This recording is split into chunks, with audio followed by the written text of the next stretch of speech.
I want to talk about three ways we're getting the short end of the stick by the federal government. But before I do that, I want to raise 2 points. One, Trump has said that he won't impose further sanctions on Russia because there's a high economic cost to the United States. I don't have a clue what the hell he's talking about. We import very little from Russia. Most of it's not worth importing in any event. But I don't know how it costs us money. It costs Russia money. But this is what he says without anybody challenging him and without any factual basis.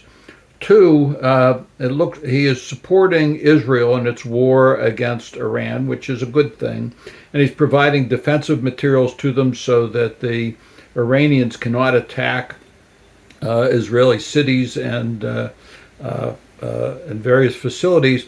But Ukraine, which has been subject to vicious attack by obviously by Russia, he does nothing about it because he just flaps his gums. I ought to note that Putin today said to Trump that he shouldn't put a bunker buster bomb into Iran because might lead to a nuclear holocaust. But he had no trouble bombing the nuclear power plants that were in Ukraine and running that risk a couple of years ago. So he's a petty tyrant, and consistency is not a strong suit as far as either he or his stooge Trump are concerned. But let's talk about three other ways that we're getting screwed at the moment by the federal government. One is that Peter Thiel, a technocrat and a techno-billionaire who is owner of Palantir, has had access to virtually all of our records through the IRS, as well as all the military records. This is extremely dangerous that this can be held by an individual company, particularly a company that is controlled by one, maybe two people. If it's two people, it's Thiel and his brother. That's one major concern which we all should have of what Trump is giving to the technocrats.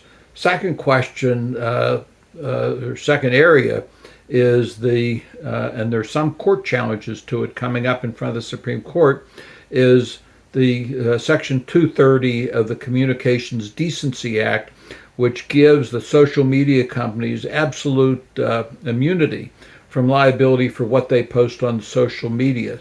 I'll come back to this in a minute because along the same lines, the new budget bill proposed by the Republicans is suggesting the states have no ability to regulate or issue any rules with respect to artificial intelligence.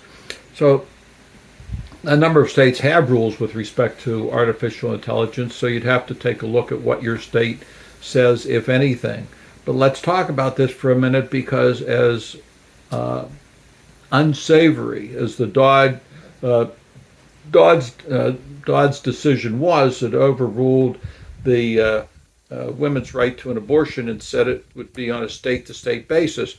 The Supreme Court said that the states were best able to determine what was in the health, safety, and welfare interest of its citizens. So it has given, in my view, broad life back to the 9th and 10th Amendments of the Constitution. And I think the states should be holding symposiums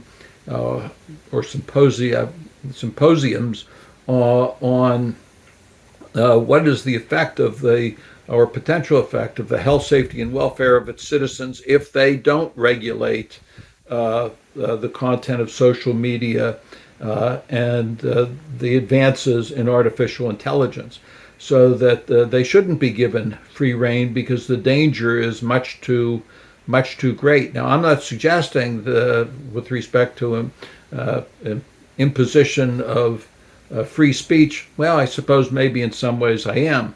It was Justice Oliver Wendell Holmes said you have the right to free speech, but you have no right to yell fire in a crowded theater.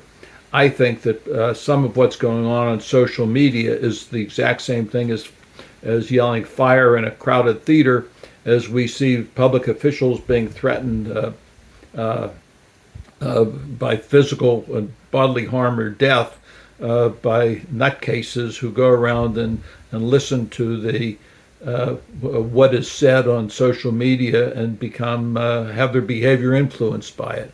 So I think on a state-by-state basis, under the Dodd decision, the states should start to take a much more active role in what is the impact upon social media and artificial intelligence on its citizens, and make a decision on how to legislate with respect to it or regulate with respect to it.